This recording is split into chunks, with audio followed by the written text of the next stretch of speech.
тоҷикистон макони кӯҳсор, диёри ганҷҳост. санг чун минерал дар ташаккули сохти геологии кӯҳсорон мақоми хоса дорад. шиносоии башарият ҳам ба таърих ва пайдоиши санг ва омӯзиши он ҳамчун ҷинси кӯҳӣ асрҳои хело зиёдро дар бар мегирад. дар барномаи навбатӣ дар дили санг мо дар бораи санги халседон маълумот медиҳем. ҳамин тариқ сангҳо вобаста ба намудашон бо усулҳои гуногун истихроҷ карда коркард мешаванд. аз ҷиҳати сифат ва намуди зоҳирӣ аз ҳамдигар фарқ мекунанд. халседон ба шарафи номи шаҳри қадимӣ халкендон гузошта шудааст. халседон аз маҳлулҳои гидротерминалии пастҳарорат, инчунин дар нуросесҳои диагнез ва фарсоиш пайдо мешавад. намудҳои халседон ақиқ, ҷаз, хризораз, сафлерин ва боз чандин номгӯи дигар мебошанд. халседон як нав минералест ки аз рӯи таркиби химиявиаш ба гурӯҳи ёки ба синфи оксидҳо дохил мешавад, яъне оксиди силитсиум.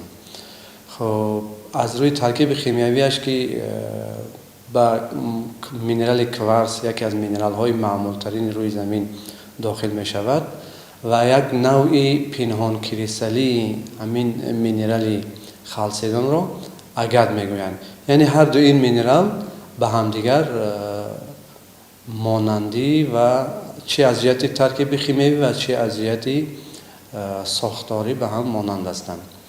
ва халседон яке аз минералҳое аст ки рангҳои гуногун дорад, тобишҳои гуногун. ин ранги гуногунии халседон ин пеш аз ҳама вобастагӣ дорад аз ғашиҳое ки дар таркиби он вомехӯранд.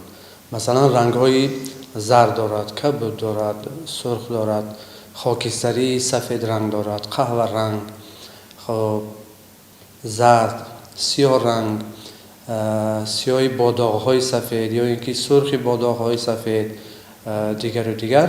лекин аз ҳама беназираш халседоне аст ки рангаш сурхи баланд бошад. ҳамин гуна халседон беназир аст, яъне қиматаш ҳам баландтар аст. ҳоло халседонро дар заргарӣ истифода мебаранд. халседон минерали навъи микрокристалл ва нимшаффофи кварц аст.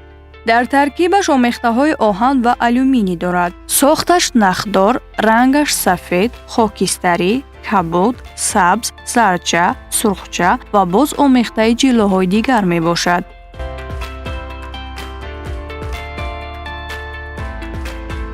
дар ҷавоҳирот барои ангуштарӣ, барои гарданбандҳо, яъне ҳамчун зиннатбахши дар соҳаи заргарӣ истифода мешаванд.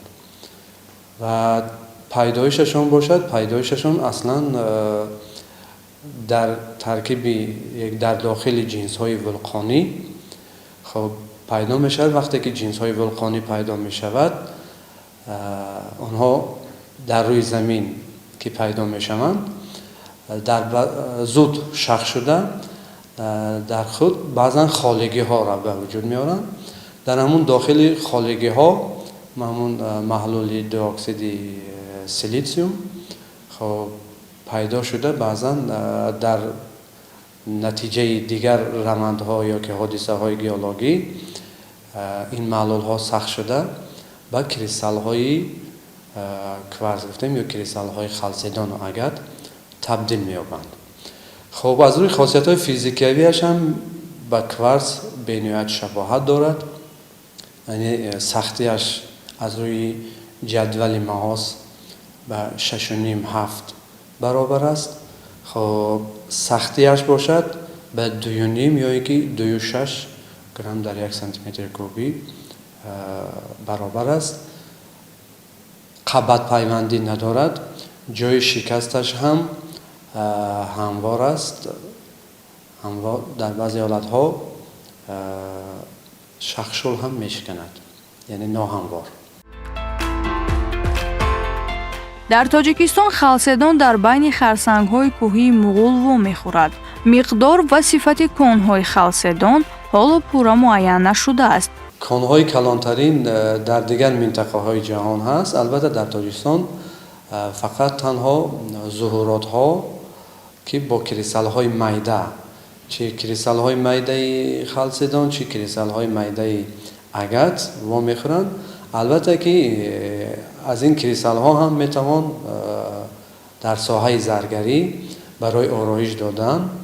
خب در همچون نگینی گوشوار یا اینکه گردنبندها میتوان استفاده برد. خالصدон дар заргарӣ барои тайёр кардани асбобҳои дақиқ, уғурча, призмаҳо, ченак ва такягоҳӣ, тарозу истифода мешавад. аз замони қадим инсоният ба истихроҷ ва коркарди санги табиӣ машғул буд. бо мурури замон технологияҳои коркарди санги ибтидоӣ такмил ёфта, мураккабтар ва пешрафтатар шуданд. дар табиат бисёр сангҳои аҷиб мавҷуданд, ки ҳар яки он хусусияти худро доро мебошад. захираҳои бои халседон дар Уругвай, Ҳиндустон ва Бразилия мавҷуданд. дар Русия бошад, он дар Чукотка ва Сибир истихроҷ карда мешавад. конҳояш албатта ки бештар дар Қавқоз, дар Русия, дар дигар ҷойҳои ҷаҳон мавҷуд аст, вале дар Тоҷикистони мо на он қадар зиёд дида мешавад конҳои ин ду нав минерал. танҳо дар кӯҳҳои Қаромазор ва як зуҳурот дар ноҳияи Мурғоб ба қайд гирифта шудагӣ аст, ки кристаллҳои андозаашон 2-3 сантиметр ё аз ин ҳам каме калонтар ба назар мерасад, мушоҳида мешавад.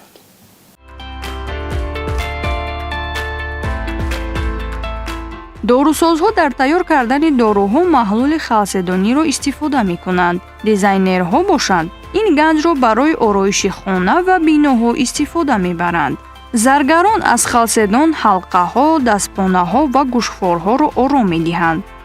он аз сабаби зебоии худ хело маъмул аст. литотерапевтҳо дар амалияи худ аксар вақт халседонро истифода мебаранд. ҷолиби диққат аст, ки ин гавҳари дилкаш на танҳо зебо, балки боз хислатҳои шифобахш дорад. аллакай дар замонҳои қадим табибон истифодаи халседонро тавсия доданд. санг ҷараёни хунро ба эътидол меорад ва фишори хунро баланд мекунад. хусусияти шифобахшии сангҳо ин пеш аз ҳама аз эътиқоди ҳар як шахс вобастагӣ дорад. агар шахс инсон ба ҳамин чиз бовар дошта бошад, эътиқод дошта бошад, албатта ки шифо мебахшад. аз он ҷиҳат ки таркиби химиявии минералҳо низ аз ҳар гуна элементҳо таркиб ёфтагӣ аст, албатта ки хусусияти шифобахшӣ ҳам доранд, лекин на дар ҳолати кристаллӣ ё ин ки на дар ҳолати ба шакли минерал сахт ё санг будан. албатта вақте ки коркар мешаванд, аз он агар таркиби химиявияш тоза карда шаваду мо медонем ки дар таркиби ҳамун дорувориҳо ҳам аз ҳар гуна элементҳои химиявӣ таркиб ёфтагӣ аст. минерал ҳам ки аз ҳамун ҳар гуна элементҳои химиявӣ таркиб ёфтагӣ аст, албатта ки хусусияти шифобахшӣ доранд. халседон дар таърихи маданияти моддӣ нақши намоён бозид. дар асри санг он беҳтарин мавод барои сохтани аслиҳаи ибтидоӣ буд. бисёр халседонҳо аз сабаби микропорозӣ метавонанд ҳам дар шароити табиӣ ва ҳам ба таври сунъӣ ранг карда шаванд. аз рӯи таркиби химиявияш монандӣ дорад ба кварц, яъне як ранг аст таркиби химиявии он, силитсиум O2 яъне дуоксиди силитсиум мебошад ва агат ҳам таркиби химиявияш мисли таркиби химиявии халседон аз дуоксиди силитсиум таркиб ёфтагӣ ҳастанд. сангҳои қиматбаҳо муъҷизаи табиатанд. захираи онҳо хело муфид ва барқарорнашаванда аст. дар сайёраи мо сангҳои гуногун ву мехӯранд, ки ҳар кадоми он хосияти худро дорад. вобаста ба сохту намуд ба саддаҳои нав тақсим шуда, аз рӯи зичии қабати кристаллӣ ва дараҷаи интиқоли заррияти атомӣ арзиши онҳо муайян карда мешавад. офаридаи табиати сангҳои қиматбаҳо ва хушрангро мо бояд оқилона истифода барем ва ҳифз намоем.